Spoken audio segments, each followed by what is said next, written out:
So I lead a group here at the Media Lab. It's called the Digital Currency Initiative.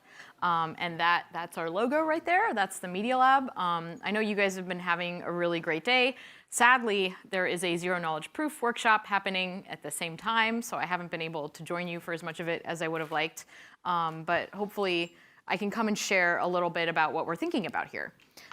Yes, let's share a little bit about what we're thinking here. So, that is Neha Narula. Who is she, you might ask?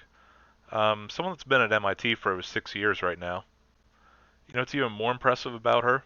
She wrote this paper here called Redesigning Digital Money. What can we learn from a decade of cryptocurrency? With, I believe it's Roble Ali. Funny story about him. He's actually left the MIT and went and started this company here. I believe it's Wadagso. And you can see here that he is the founder. He is an expert in CBDC and financial market infrastructure. And it says he previously worked as a research scientist at MIT and before that the Bank of England. Oh my, this rabbit hole is going to go deep. You're probably asking yourself, okay, why is that important? Why is the Bank of England important? Well, we go back to here to Neha's Digital Currency Initiative. We scroll all the way down to the bottom. Right here, MIT Digital Currency announces research collab with the Bank of England on central bank digital currency. And as with most of these big banks, they're not saying that they're going to do a CBDC, but they are experimenting, and this is one of the things they want to experiment with is with cryptocurrency. However, there is a little bit more interesting note whenever you start talking about Federal Reserve banks, especially with MIT, but we can go the Flexa route first. And if you don't know this Twitter account, this is the president of El Salvador. Again, the country where Flexa is using the Lightning Transformer on the Flexa network to process Bitcoin payments. And scroll down here a little bit, and you'll see, hey, 44 countries met today in El Salvador to discuss Bitcoin. Well, sure, that's the countries. You know, it's probably nobody important from those countries at all. Scroll down a little further, and you can see here on May 15th, approximately 2 days ago, he goes ahead and lists the 32 central banks and 12 financial authorities, 44 countries in total, that met in El Salvador. As you can see here, it's a lot of Africa and Latin America, which that's also another interesting point. So let's do another quick jump, and we'll actually circle back to Neha with this jump. It'll be a little bit, but follow me here. So we have the Argent wallet. Now this is a weird twist of this story. Now Argent wallet is partnered with Flexa and zkSync and has been funded by 1kX. And when you scroll down to learn a little bit more about Argent, you can see that they offer staking in the app. You can buy with a card or bank transfer, and you can actually trade tokens in a tap. Why is trading tokens important? As we see, low fees, high speeds. Up to 100 times cheaper fees than Ethereum thanks to zkSync's Layer 2 network with near instant speed. Say the Ethereum transaction's $36.07. Through zkSync, it would only be 92 cents. And you can easily recover your Argent wallet without a paper backup. What's that mean, no paper backup? If you go here to the blog, you can scroll down and right here the first article from May 6th of last year. Multi-signature security, no seed phrases. Lock in a tap. Why would such a wallet be important to Flexa? I mean, we can see that it's clearly important to Flexa. Well, let's go a little bit backwards with Argent and zkSync. Here if we go to zkSync's website under the Ecosystem tab, you can see here that Argent Wallet is supported. Yep, best of Ethereum for up to 100 XLR fees. So there's this thing called Wallet Connect, open protocol connecting wallets to dApps. They're actually moving toward a messaging layer of wallets. Both of these wallets are supported by Flexa. We go to Matter Labs, the parent of zkSync's blog, and what do you know? March of last year, we see the Ecosystem round, which included Flexa, and this company called 1kX, as well as Argent. 1kX is very interesting, as our favorite deity trapped in a milkshake body would say. As you see here on zkSync's main page, if you scroll down, 1kX listed again. 1kX is invested in Flexa, zkSync, Argent Wallet, Wallet Connect. Why would venture capital such as 1kX keep investing in so many projects that seem tied together? I wonder why. And for that answer, we need to start looking more at Neha. Quite odd, isn't it? You see, this is from a 2019 speech at Bank of England, and starts discussing what a good CBDC would need to be. Why would they be talking about crypto? You know, you can see right here Litecoin and Bitcoin. Well, here's the thing with CBDCs. The motto "move fast and break things" is probably not a good one for the global monetary system. And right before the conclusion, there's this odd thing that zero-knowledge proof technology is still nascent and is developing every day. It is unclear if it can be deployed effectively at the scale of a CBDC, and even if it can, there is no complete solution for a CBDC yet. This paper was written 2 years ago. As you can see here, they talked about Libra, the Facebook version that didn't quite do what they wanted because the problems of privacy and regulation. Which is one of the good things of a zero-knowledge proof is it preserves privacy while still allowing for regulation. It's quite impressive. So impressive, in fact, that we have now made a full circle back to this video with Neha Narula. That was just sort of the introduction. Let's get a little bit more deep into this. How deep did I want to go? Well, I saw the date on this video and she mentioned that there was a zero-knowledge proof seminar going on, and I thought I would look it up. You see, if you go to zkproof.org, they have a section with presentations. zkproof 1 was the first zkproof workshop, May 10th through the 11th of 2018. So roughly 2 weeks before that video was put on YouTube. What's important is what zkproof is. A global movement to standardize and mainstream advanced cryptography by building a community-driven trust ecosystem. But the best part, if we keep scrolling, look at all those partners, including the Algorand Foundation, Matter Labs, and the Ethereum Foundation, as well as Tezos. But we know Matter Labs is the parent of zkSync, and we know the favorite of everyone's favorite deity trapped in a milkshake's body, Algorand. And one last note on zkSync before I really get into too much more. I just want to point out this job posting here, because we can see that the company launched the first ever zk rollup prototype in early 2019. Again, 2020 is when that paper was written about comments in 2019, so it was definitely very early, it was 2 years ago. Oh, and Matter Labs was the first to implement recursive zk proofs on Ethereum. As you can already expect, there are plenty more connections that Flexa has, and this is where we start seeing more and more MIT involvement. I'll get to that after this next connection. Gary Gensler talk on blockchain at Sloan in 2018. In a course, Gary Gensler talk on blockchain at Sloan in 2018 is. I'm going to stop it right there, and this I intended to only show just a couple seconds, but for editing purposes, I usually go back a little bit. Let's talk about that real quick. Gary Gensler, the 2018 blockchain class, because MIT Sloan put out an article about what students will learn in the new blockchain and money class. Basically talking about how blockchain is now moving to applications in finance, entrepreneurship, and elsewhere. What's important is we got to remember Gary Gensler. You know Gary Gensler, the guy that's sort of the guy that's in charge of the SEC. Not exactly XRP favorite thing to talk about. More MIT connection, as well as connection to the digital currency initiative. And you know what's funny? Neha is definitely a guest speaker that he wanted. Neha is extremely pro cryptocurrency. As you can see, I showed the ZK proof thing. There was the paper, which is specifically mentioned ZK proofs for privacy and scalability. But MIT and cryptocurrency go way back. Way, way back. How far back? Well, here's where the conspiracy begins. If we go to the Wikipedia for cryptocurrency, yes, I know I'm using Wikipedia as a source, but it was because it pointed me in a direction. The second note here in the history section is the NSA published a paper entitled How to Make a Mint, the Cryptography of Anonymous Electronic Cash, describing a cryptocurrency system, first publishing it in an MIT mailing list, and later in 1997 in the American Law Review. And here is that document, is that this was sort of Bitcoin before Bitcoin. It used cryptography. It discusses wallets, discusses different tokens, how they might be lost, how they can be scaled. And if we go down here, again, this is the very first document about cryptocurrency ever, predating Sathosi by 13 years. This essay focuses on electronic cash. Part of that includes untraceability, anonymity, and the ability to make change. AKA, I spend $10 and the item only costs $9, I should get back $1. In the document, the designers of electronic cash focused on preserving the features of untraceability and anonymity.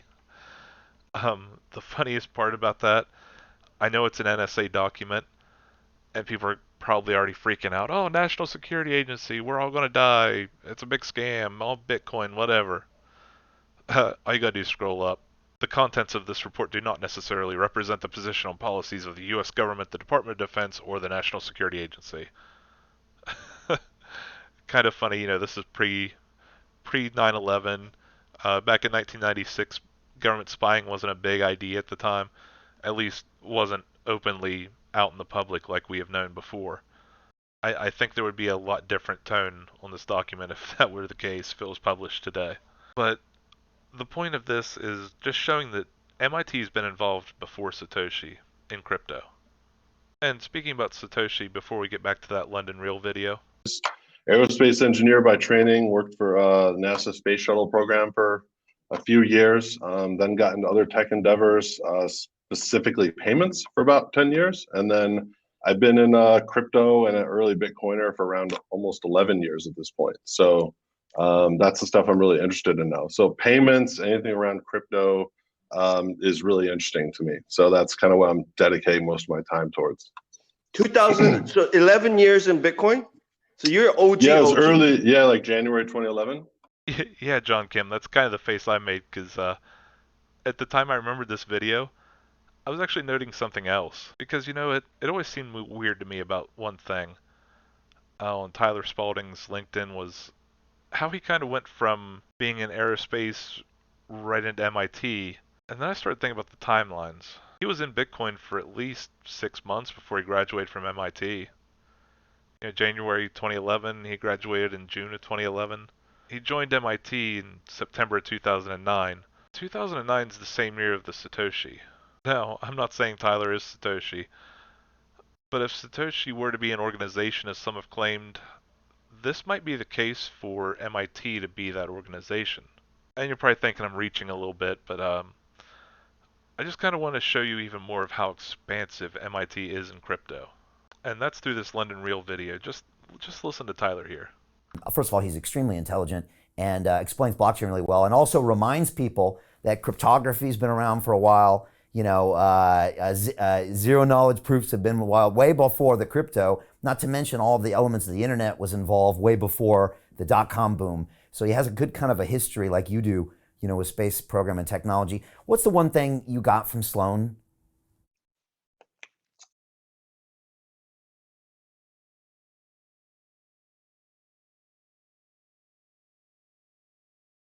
Because let's look at this person from Celo.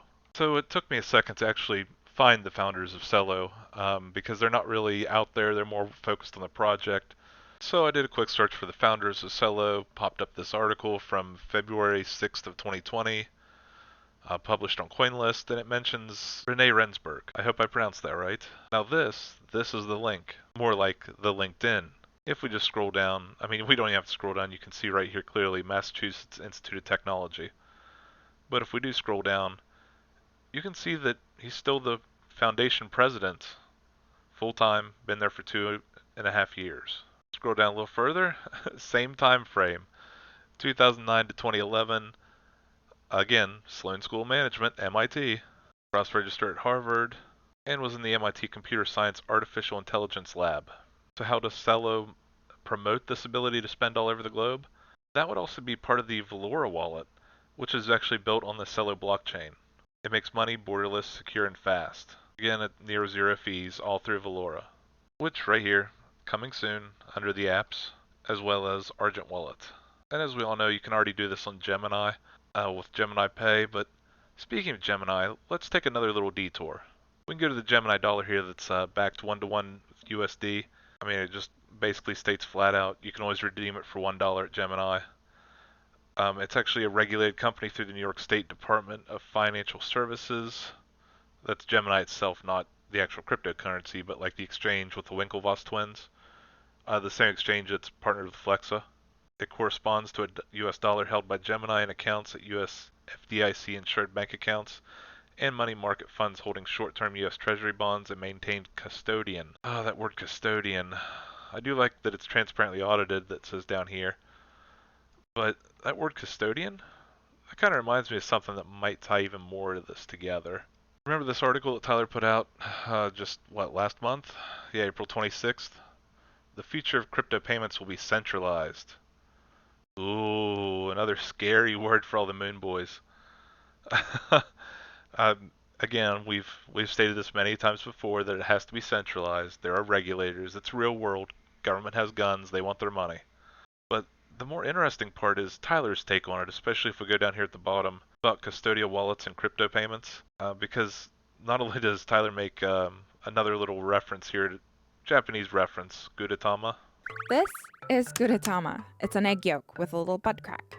Gudetama looks like a character someone gave up on. It has limbs but no fingers or toes. It has a mouth but no teeth. And yet people can't get enough of it. You can find it on backpacks, cups, airplanes, credit cards, and it even has its own themed cafe. But Gudetama's cute looks aren't the driving force behind its insane popularity. Its main attraction is its lazy personality. And that is in reference to people being lazy, especially it says here, keep in mind the most commonly used internet password is still 123456. And he's talking about people aren't going to store their own seed phrase. This is why universal widespread self-hosted wallet usage is extremely unlikely. Again, you're not going to get grandma and grandpa to store their seed phrase. You're not going to get the average person to do it. Only us super nerds are doing it. So in order for mass adoption on a global scale, you'll need a wallet. You need a wallet like Argent, the one I just showed there with the cheaper fees and how you didn't actually need to store your own seed phrase, how they had a different mechanism for keeping your funds secure, giving you the ability to restore your wallet. And this is actually why it matters, because as you can see with Neha, her paper does discuss the fact that people are going to need to be able to easily access it. I think we all can realize that for a global system. Just think about the average person and realize that that's the average. They're a lot dumber than that too. And those people are going to have to be able to access this, whether it be a CBDC or crypto. And that's sort of why we're here right now. Project Hamilton Phase 1, Federal Reserve Bank of Boston, and Massachusetts Institute of Technology Digital Currency Initiative. Of course, Neha talks about here on the MIT Media Lab Digital Currency Initiative Medium. Just talking about the collaboration, but that was August 14th, 2020. And here, not even 2 years later, it's already done Phase 1.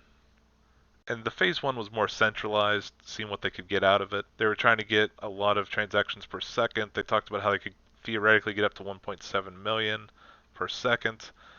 But that's all a centralized system. They were using centralized servers. They'd still have to work out the offline ability. But it is a lot of cryptographic hashes, wallets, and just some technical details about what they could do, what they're thinking about doing. Especially when you get to the learnings here, including making us nerds happy with similarly our goals of supporting self-custody and reducing data stored in the core of the transaction processor had direct implications on data users might require to store, failure scenarios, recovery protocols, and what type of payment functionality we can support.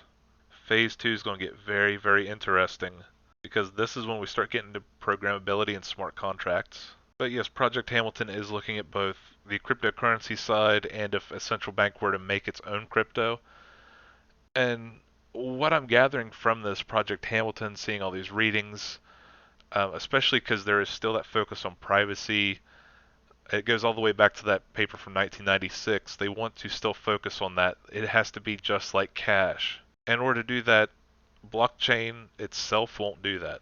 In order to do that, you can't just send people Bitcoin because that's on a public ledger that you can see those transactions. It's readily available. Ability to actually look at the blockchain. And what a zero knowledge proof does is it still gives you that ability to hide that information. You know, you don't have to have a bank seeing that information, your credit card company seeing that information. Even sometimes third-party apps, anything that could possibly expose that information, because that's fundamental with money. As long as there's that ability for privacy, then it's still money. It's not a surveillance tool. It's not used by the state. Like back here where Neha talked about Libra, and even before that, she starts talking more about zero knowledge proofs, how they work. This paper, oh hey, forgot Zcash and Monero mentioned too. Yeah, I'm pretty happy that she's in charge of this digital currency initiative. And you know, a big part of this Project Hamilton, since it is the collaboration of the Federal Reserve Bank of Boston and Massachusetts Institute of Technology Digital Currency Initiative, headed by Neha. So what does this all mean? Well, it means MIT's really been focused on the problem for a long time. It means Tyler's really been focused on the problem for a long time. And the technology is starting to catch up. It's catching up so fast that we can even see here Yellen's mad about it. Well, not exactly as the technology is catching up, but the whole Terra stablecoin ordeal. We lived through one of the best things ever when it comes to telling horror stories of crypto.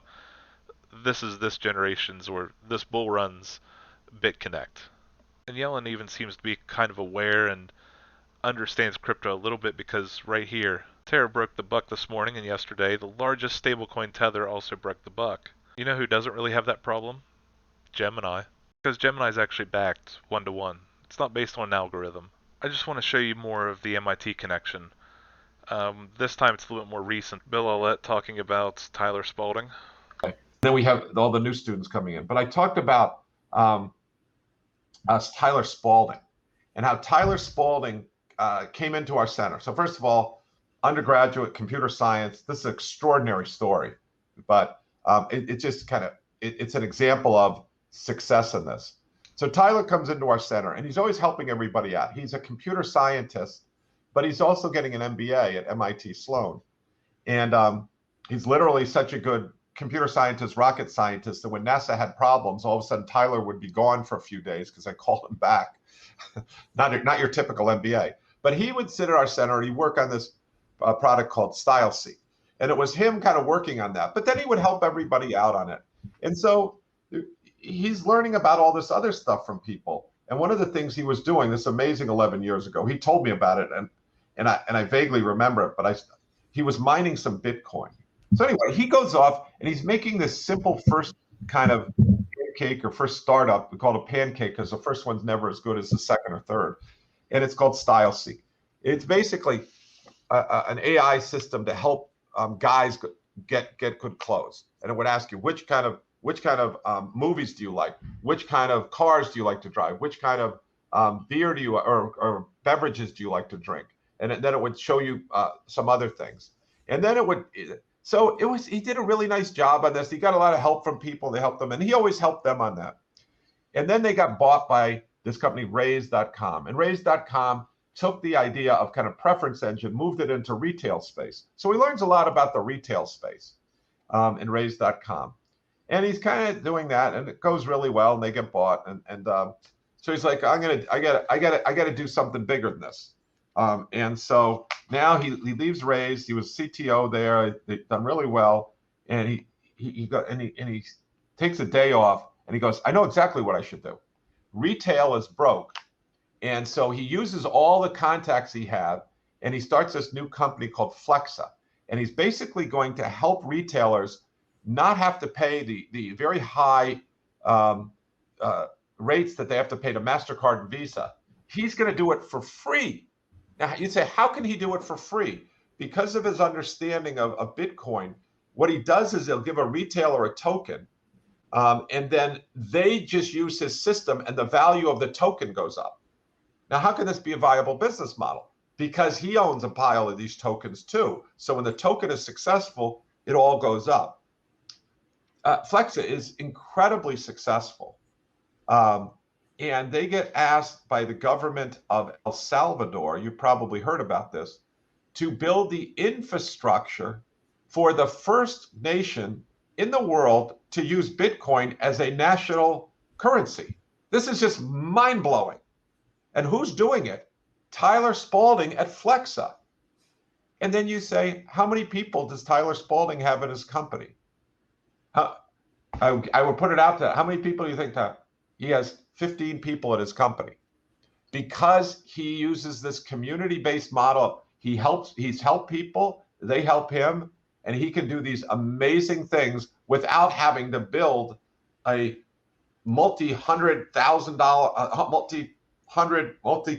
person organization like we used to do at IBM. And it's truly, and let me just end this story because I just love it. Not just because Tyler's my student and he's a great guy and he's always paid it forward, but what he's doing is not only, it's not just Bitcoin. What he's going to do is going to make the world fundamentally a better place. That's his goal. His goal is not just to make money. His goal is to make the world a better place. So when you see a situation in Afghanistan where women, they have trouble. Global domination. Sounds like a pretty good plan. So I just thought I'd end the video here. As you can see, this is some of the notes I took last night trying to show all the connections. I mean, there are so many connections. They'll go back to MIT, starts 1996, 20 plus years in the making. Tyler comes around 2009 and just kicks it into an even higher gear. So I hope you properly lubed up your tinfoil hats. That was part of the great MIT conspiracy. Yeah, it's just the smartest people in the world fixing a broken system. Retail payments. Oh, and one last thing. This is actually a note that I shared with our favorite milkshake man. Me and him have actually been DMing back and forth. That's been pretty good. Hopefully he'll be able to take some of the stuff I've talked about, cut down his notes a little bit. And again, if he needs anything, feel free to reach out. But I am looking very, very forward to his video. Have a great day, Empire. Sorry, Bill, for misspelling your name.